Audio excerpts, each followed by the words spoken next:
নমস্কার আমার প্রিয়জনেরা। আমি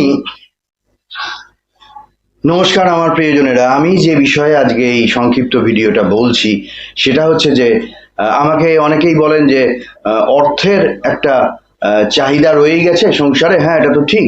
তা আমি আপনাদের সরাসরি কথায় আসছি যে আর্থিক এই চাহিদাটা পরিপূর্ণ করার জন্য, মেটানোর জন্য যা কর্ম যে যা করছেন, কিন্তু তার সঙ্গে আমি একটা উপাচার বলে দিচ্ছি। এটা খরচা বেশি নেই। আপনারা দেখবেন কি আপনাদের ডান হাতের করতল, নারী পুরুষ নির্বিশেষে ডান হাতের করতলের এই যে স্থানটা, এটাকে বলা হয় শুক্রের স্থান। এই শুক্র মাউন্টটা আপনাদের ভাঙা না উঁচু, এবং এই শুক্রের মাউন্ডের মধ্যে কি কি আছে? মনোবল আছে, মনোজোর আছে, এক গুয়ে জেদ আছে, আমি এটা করবই, অদম্য জেদ।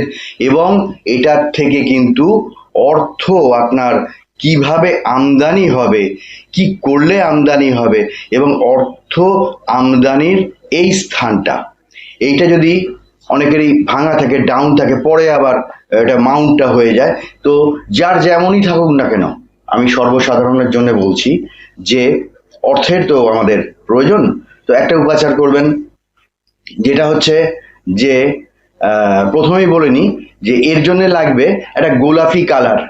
গোলাপি কালার কোনো এক করবেন, পরিধানে চেষ্টা করবেন গোলাপি কালারটাকে ব্যবহার করতে।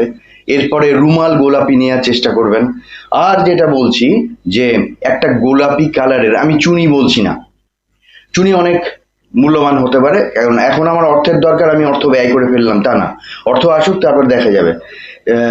ওই গোলাপি কালারের যদি ইমিটেশনও হয়, কালারে কাজ হয়। আসল বিষয় হচ্ছে যে আমি কত রতি ধারণ করলাম তাতে আমার ওইটা কাটবে, বা আমার অমুক মূল্যবান পাথরটাই ধারণ করতে হবে তা না। গোলাপি কালারটা আপনার দেহের জন্য খুব প্রয়োজন। আপনার দেহ, মন, চোখ সবকিছুর মধ্যে, ব্রেনে গিয়ে, গোটা দেহে গিয়ে একটা রিয়াক্ট করবে। কালার খুব রিয়াক্ট করে। আপনাকে এমন একটা তীব্র আলো সাদার মধ্যে রেখে দেওয়া হলো, ভীষণ আপনার কষ্ট হলো, তাহলে বোঝাতে পারলাম। সেই জন্য একটা গোলাপি কালারের পাথর কিনে আপনি, অনামিকায় হলে অনামিকা, যদি আগে আংটি পরা থাকে তাহলে অন্য কোনো আঙুলে, না হলে বাঁ হাতে, এইভাবে ওটা পড়বেন। আর যে কাজটা করবেন, এটা রোজকার কাজ করতে হবে, কারণ শুধু পড়ে ফেললাম তা তো হবে না। আপনি চলে যাবেন, আপনার স্নান করার পরে চলে যাবেন, যে সময় স্নান করুন না কেন, ভোরবেলা, মাঝরাতে, দুপুরবেলা চলে যাবেন তুলসী গাছে। ওটা তুলসী গাছ একটা রাখবেন উত্তর দিকে, উত্তর পূর্ব কোণ হলে ভালো হয়, না এটা উত্তর দিকে রাখবেন। ওইখানে চলে যাবেন, গিয়ে একটা মন্ত্র বলবেন। ওটা হচ্ছে শুক্র দেবতার মন্ত্র। ওইটাতে অর্থ জাগরুক হয়।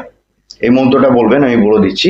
আর একটা করে গোলাপি ফুল এবং হাতে নিয়ে 3বার মন্ত্রটা বলবেন, আর গোলাপি ফুলটা ওই তুলসী গাছের, যে টবে তুলসী গাছ রেখেছেন, না থাকলে রাখবেন, ওর মধ্যে দেবেন রোজ। এবার আমি আপনাদের মন্ত্রটা বলে দিচ্ছি এবং স্ক্রিনেও লিখে দিচ্ছি, দেখুন।